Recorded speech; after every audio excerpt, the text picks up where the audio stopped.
Hi everyone and welcome back to Stitchy Bee. I'm Cheryl. Okay, today a bit of a change. We're in the lounge. I've come downstairs because I've had that much fabric arrive that I'll share with you on Wednesday this week. So yeah, here we are in the nice calm of this room. So sorry I'm late in coming back to you. It's taken me forever to finish these 3 makes, but finish them I have. So let's go through them. So last time I talked about my new indie patterns that I discovered and I was going to sew them and try them out. So first up is the Kingfisher top. This is what I'm wearing and this is by the Sewing Revival. So this is a woven top, and what I liked about it was it's got a lovely jersey trim. So the neckband is jersey, the sleeve band's jersey, and it's just beautiful. I've chosen to make it in this gorgeous satin viscose, which I only had a tiny amount of it. That's all gone now. In fact, I was daft enough to only leave myself 1 metre so I can prove that this top can be made from 1 metre of fabric, providing it's wide enough, this was 150 wide, and I just squeezed out these pattern pieces for it. However, another good point about this pattern is that you can actually make the sleeves from jersey too. So there are loads of different variations if you look at the website that they've put up, so that you've got some with woven sleeves like this, some with jersey sleeves. You could have a different front and back if you wanted. And they also do another pattern, I think that's called the Rosella top, and that's got a woven front and a jersey back, which is brilliant for stash busting. So I'll show you the fit on me. I think this is the best fitting top I've got of this type. You know, sometimes when you make these kind of boxy, it's not too boxy, but these kind of shell shaped tops, sometimes I always find they pull at the back, and maybe it's just my build, but there's no pull at all. It's beautiful. The sizing is extra small to double XL. So it's extra small, small, medium, large, extra large, and so on. So there's plenty of sizes there to suit everybody, and it makes it easier too. Now the pattern itself is quite a lot of detail, which I'm not a mega detail fan, as you've probably guessed. I like to have things as simple as possible, but lots of people do like to read exactly how to print off your pattern. It goes into quite a good length about how to print off only your size, which then involves downloading Adobe Acrobat Reader. I didn't bother that. I don't mind printing out the other sizes. I think that you can buy them with, this came with 3 sizes on, the one I chose. So have a good look at the sizing chart and then just select the pattern that suits you. But yeah, there's loads of detail on it, so you just have to work through that, that's fine. But it's a beautiful, beautiful pattern to make. It's dead easy. It's got a raglan sleeve, everything's sewn on the flat, apart from obviously inserting your neckbands. And then I finished mine with a tiny little zigzag just there, just to neaten that edge. And I don't bother finishing all my jersey bands on the inside. I just leave it raw, because you can. It's fine, it's just preference, isn't it? So unless your fabric's really prone to fraying, then I won't bother doing the jersey. But with a viscose satin like this really does fray. So if you're not used to using this type of fabric, you've got to be a bit patient with it, because it does slip around. But I found it okay, but I wouldn't say it's a beginner's fabric. But it's so nice and cool to wear. So I'll be making a few more of these. I also had some of that grey satin with the feathers on, and that'll be my next one. And I've got a lovely light grey jersey. This is a 95% cotton jersey, and that will tone nicely with that one, and that'll take me into autumn and any months really. I mean, you could wear this all year, couldn't you? You could just layer it and so on. So amazing pattern, and let me just make sure I've not missed anything. Yeah, all that's great. So I recommend them, really good. Okay, next let's go on to the Skye Wrap from Cool Crafting. This is the Skye Wrap, and it is a really mega simple pattern, and it's £5, and it's from Cool Crafting. They don't really specialise in clothing patterns as such. They sell beautiful kits to make lunar lapin rabbits, so kind of stuffed rabbit toys, which is stunning. Go and have a look at them. They're beautiful. I've seen loads of them pop up on Instagram. I didn't realise it was the same company. Yeah, they're all, lots of people are making them for themselves rather than for children. So it's kind of an heirloom piece with a kind of country style. So have a peep at those. They're beautiful.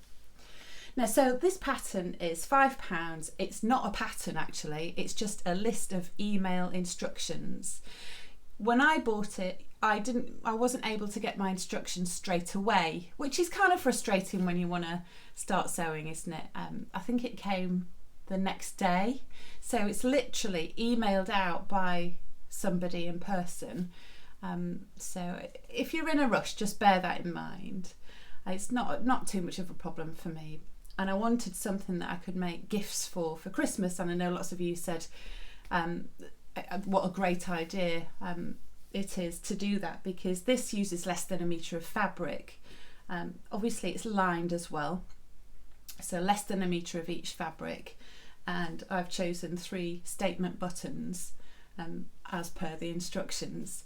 So it should be a really easy make this, but because I'm an idiot I actually used some stretch velour lining. So this is the champagne velour that I had in ages ago, and I saved myself a metre. It's all gone now, but I thought, what can I do with that? And I just like that colour combination of that beautiful champagne fawn colour against the pink, and I think it made it a little bit more luxurious and slightly a heavier weight for winter.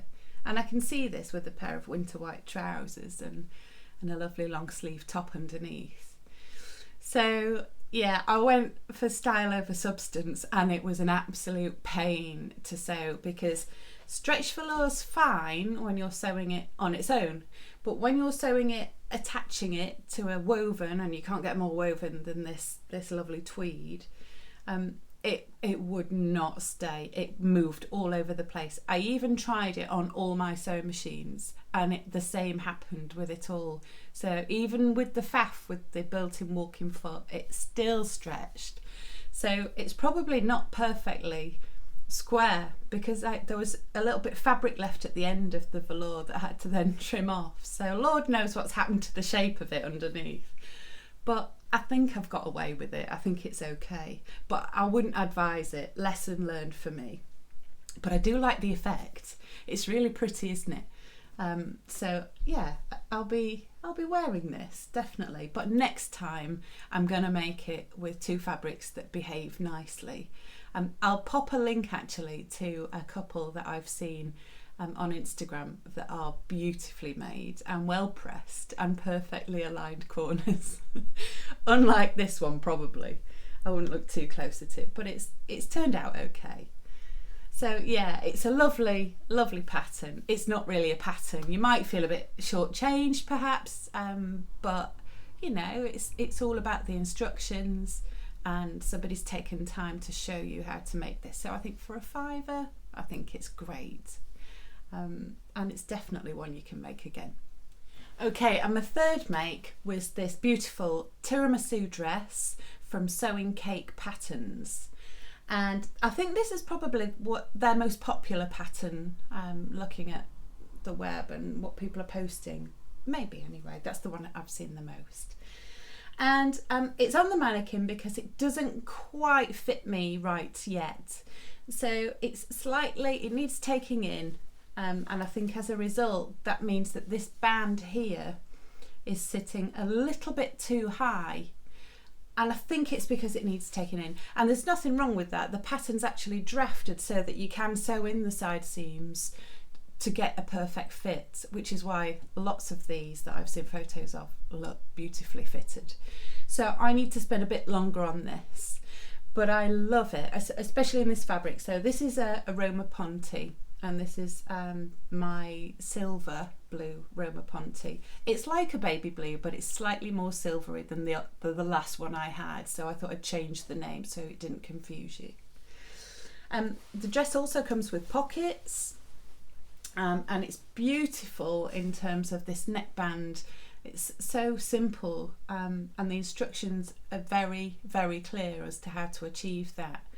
One thing I'm not quite a fan of, and it's the only thing, is when you sew the sleeve, it's not really a sleeve, it's grown on, but when you apply the band to the sleeve, it's applied on the flat, which means that when you join it, you've got that little bit of fabric sticking out there, and I'm not sure if I'm a fan of that. I think if I made it again, I'd make a band from this, like there is on here, and insert it that way. It is easier doing it this way, but the finish is not as slick.